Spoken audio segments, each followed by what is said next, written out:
All right, welcome back. Now we're on episode 2, and it was time for me to get off of doom scrolling on Twitter. So, back to more programming content. So, last time we talked about variables, declaring variables, types of variables, and manipulating variables.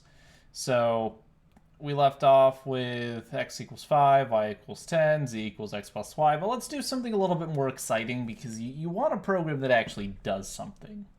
So remember how I said that this main here is where the program opens? Well, when it ends, the program closes. So there's a few ways we can prevent that from happening. We'll get into loops in a while. Very funny because there's a while loop. You can use a while loop to keep it from exiting, but just keep in mind that once this main ends, the program will close. But there are certain things that will block execution and wait until something happens so that it doesn't instantly end, because you don't want your program to instantly close usually unless it's doing a really quick task, in which case that's good. And one cool way that we can block the execution is by waiting for user input. And waiting for user input is something we need to do anyways because we want our program to actually do something. So let's go ahead and make a little bit of change here. Let's console.writeLine input your favorite color. All right. Remember, you're going to be using the double quotes when you're using a string. This is a string because it's a bunch of text. All right, and don't forget to put your semicolons on the end of each line. I think that's something I neglected to mention last time because it's still so drilled into me, but you do have to put a semicolon on the end of lines in C#. All right, so now after we write line, let's go ahead and do string color equals console.readLine. So the really cool thing about this is that this console.readLine is actually going to block execution until someone enters something into the console. And then when it enters into the console, if you remember how this equal works, we have a variable named color, and it's being set to be equal to what is read from the line. All right? And then let's go ahead and do console.writeLine, your favorite color is, and then plus color. This is a cool thing about strings. You can just use the plus operator to concatenate or connect strings together. So when we type in and it reads the line we write, it will stick it to the end of your favorite color is, and it should say whatever you typed in. So if we go into the debug here,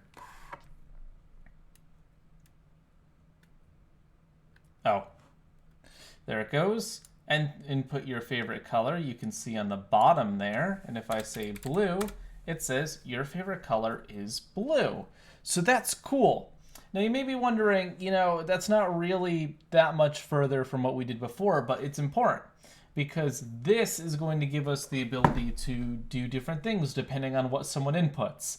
If there's no input, then the output would always be the same, so conditions wouldn't really make any sense. But now that we're getting input from the user, we can vary things depending on what they say. Like, for example, we're going to do the most important kind of condition statement, which is the simple if statement. If something, then something. All right? So we can do if color equals blue, console.writeLine correct. I know. The only correct answer to what your favorite color is blue, and I will not be taking any other opinions on this matter. So, if statements. Inside of these parentheses, you put the condition. If it equals true, then the things inside of the brackets will fire. Technically, the brackets are optional. You could have this, but if you do this without brackets, it will always only run the next statement. So it doesn't matter if it's all the way down here, it'll run if color equals blue, which can be kind of confusing. Or if you had something like this, console.writeLine correct, and then console.writeLine woo, this would be the only one that runs. The second one would not run. So that can be kind of confusing. I always suggest using your brackets so that you can show where the logic is going. You know, only in very specific cases does it make sense to get rid of these to try to just make it shorter. But especially when you're new to programming, just use the brackets. They're there for a reason. It helps you understand what you're doing. All right, so if color equals blue, console.writeLine correct. So let's do a few things. Let's do some testing. Let's run this and see what happens. So input your favorite color. If I say blue, it says correct. Of course, the program ended because there's nothing keeping it alive. And then let's see a few other things. So the first thing is that always think about edge cases, right? Because what if someone said capital B blue? Nothing happens. Why is that? Because we're checking if color equals blue, which is lowercase. So uppercase B blue is not the same as lowercase b blue, but there's a lot of helper methods in C# and .NET and in other programming languages as well to help you out with these things. For example, in C# we can do if color dot to lower equals blue. What this does is it gets color and then it turns it lowercase and then it compares it. So if I put in blue, it would get converted to blue here and then it would check. And if I go ahead and debug this, it's going to say input your favorite color, and if I type in blue with a capital B now, it's going to say correct. So that's great. We've gotten rid of one source of error in our program, but there is a second thing, a weird behavior thing, which is that if it's not correct, nothing happens. There's nothing to tell the user that something is wrong. So let's talk about logic and how these if statements really work. Because it's not just if, there's more.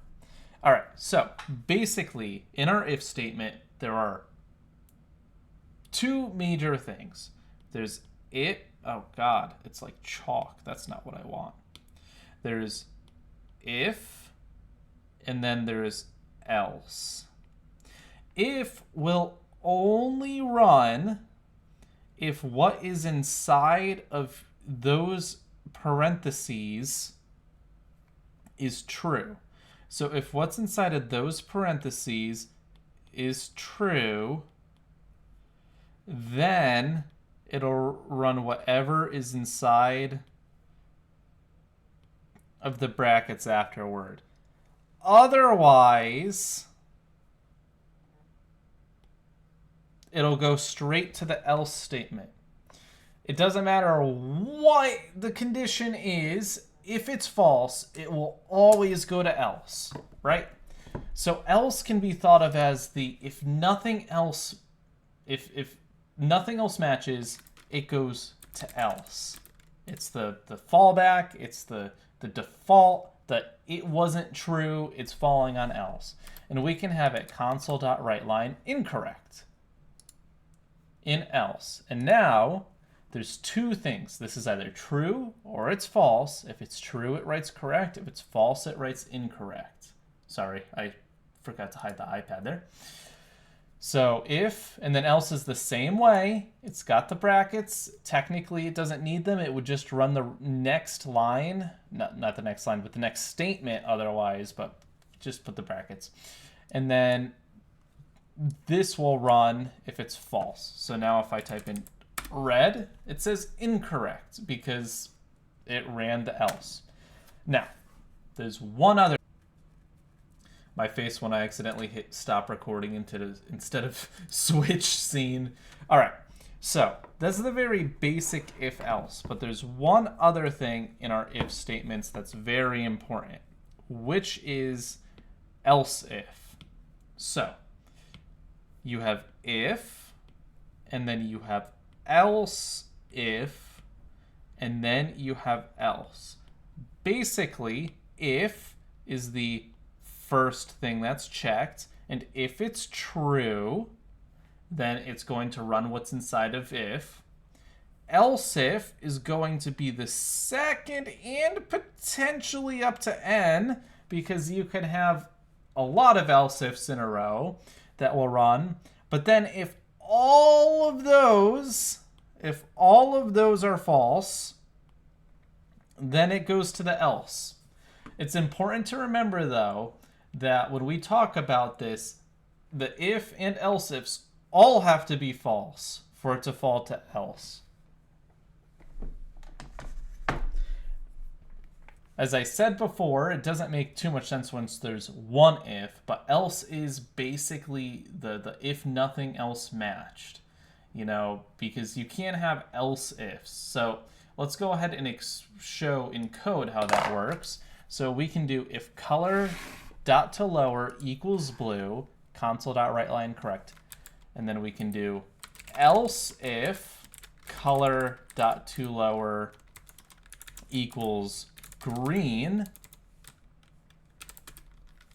console.writeLine close to correct, and then leave everything else as saying console.writeLine incorrect. So now think about the flow of this. If you put in green, this is going to say, this right here is going to say false, so it's going to skip to the next else if, and then this is going to say true, so then it's going to fire what's inside of it.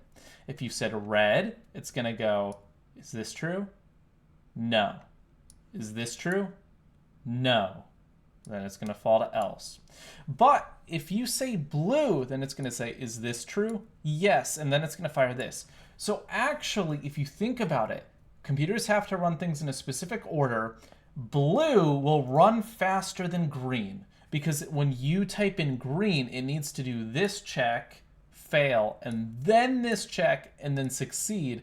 And if you do blue, then it only has to check if it's blue, which is true, and then it immediately succeeds. This is somewhere where you probably don't have to worry about this early because you don't know much about programming yet. But when you think about how you order things in code, these things can make a difference. If you have something that only happens 1% of the time and something that happens 99% of the time, you should put the case that happens 99% of the time first. Because otherwise, you're doing 99 extra green checks. If 99% of the time it's blue, then put blue first, because it'll output correct without having to do extra checks. But that's just a little optimization note. Now, you can have lots of these. You can keep going, and you can have 1,000 else ifs, but it gets kind of hard to read at some point, and it gets kind of ugly. So you're going to probably see that this would get ugly to have a bunch of these. So there's one other thing, which is the switch statement. So instead of saying this, if, else, you can do what's called a switch statement. And a switch statement, basically, you have switch, which it looks kind of like if. But instead of putting a condition, you put the variable that you want to check, right? So it would be color.toLower for us, because that's what we're checking against these things. Equals blue, color.lower equals green, color.lower equals yellow. And now we can just do cases. We can say case blue. And then we can say console.writeLine correct, break. Break means fall out. So basically break out of the switch statement. If you don't do that, it'll keep doing the next cases, even if it matched one already. So always remember your break. But it's very, very similar, but it's just a little bit cleaner. So literally the same thing, just with a switch instead. Then you don't have to do the equals every time. And so the same thing with a switch statement looks like this, except instead of else, it's called default because it's the default thing it does if it's not anything else. And there we go. So you can probably see how this is a little bit uglier, and let me clear up some of this screen, is a little bit uglier than this. Switch statements can be easier to read if there's many things you have to check. And there's something you can do that's really cool, which is you can have multiple cases fall onto one thing. So see how these two are the same, green and yellow? They both do the same thing. We can get rid of this and have it just be case green, case yellow, both fall onto this code and then break. Isn't that cool? We can share functionality between the cases, which makes it a lot cleaner than the if. So for simple things like that, switch statements, lots of fun. And just to show you that it does work, let's go ahead and just test it. And now you're probably wondering, why wouldn't I always use switch statements? It is considered uglier if you only have a few things. If you only have 1, 2, 3 different things, don't use a switch statement. It's more for when you have more than that. But the second thing is that if statements are a little bit more powerful. So this switch is great and all, but it breaks down if we want to do something more complicated than checking a single value like this. So this is where it gets fun. So these if statements check if one thing is true. But we can actually check multiple things. So we can say if color.toLower equals blue, or color.toLower equals yellow to write correct. Now you may be like thinking to yourself, oh, that's kind of like the switch statement if you have the two things on top of each other that both fall onto the same thing. That is true. It is similar, but you can also do other things. For example, I can say if color.toLower is not equal to blue, or I can do things like and color.length equals 4. I think we'd have to change this a little bit to actually make sense, but basically there's a bunch of operators we can use in an if statement, and if the entire statement together is true, then it fires. So the things that there is and, which is 2 and signs, or 2 ampersands. There's or, which is 2 vertical lines, which you'll find on your keyboard usually above enter. There's not, which is an exclamation point.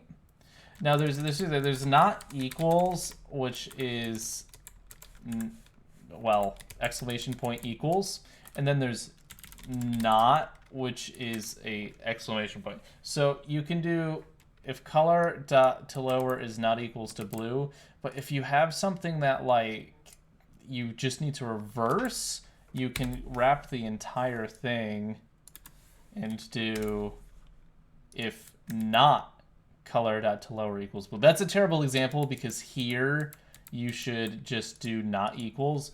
But for example, if you had a Boolean, a true or false, and it was bool not blue equals true, then you could say if not blue, say correct, which seems silly, but that exclamation point means not.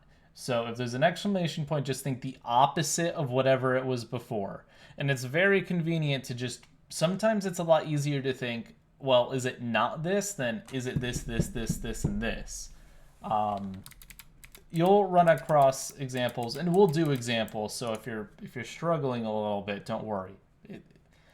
There's a lot of things in programming, and it's really not that bad. But these are the basic ones that you're going to use probably a lot. The and is huge, or is huge, not equals, not, and then obviously we've already been over equals. 2 equal signs in a row means is equal to. One equal sign means set equals to, which can be confusing for some people. Just be thankful you're not using JavaScript right now, where there is actually also a triple equals, which we're not going to get into because C# does not have that confusion, okay? All right, so we talked about basic if statements. So before ending this video, let's go ahead and do a little bit of logic, shall we? So let's do input your favorite color. We'll do 1, and then we'll do console.writeLine input your second favorite color. And we can do string color 2 equals console.readline. And then let's do if color dot to lower. And actually, it might be simpler to do the to lower on the read line, just so that we don't only have to do it once here. Because we can do this to the console.readline response and then store it in color. So what will be stored in color is already lowercase. And so now we can do if color equals blue and color 2 equals green, console.writeLine, you are cool. But if someone is like, if someone says either thing is blue, then like they're kind of cool, right? So we'll say else if color equals blue or equals, see, I forgot the string there.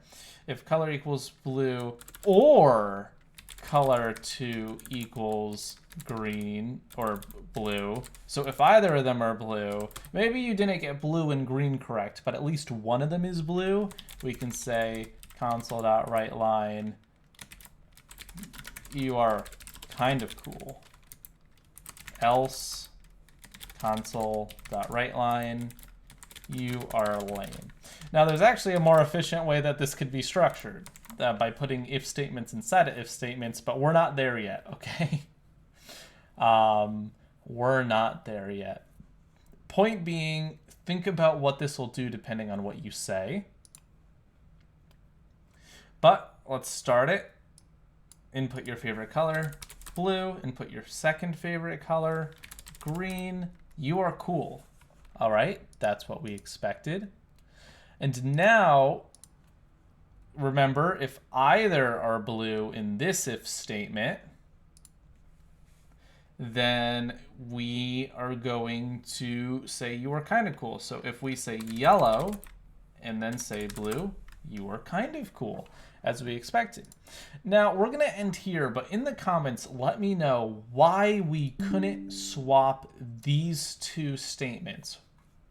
So have this one be first, color equals blue or color 2 equals blue, and this one down here be the blue and green. It would change the output, but let me know in the comments down below why it would change the output. Think about it and maybe test it. So that's going to be it. Thank you all for watching. Leave a like and subscribe if you enjoyed, and I'll see you all next time.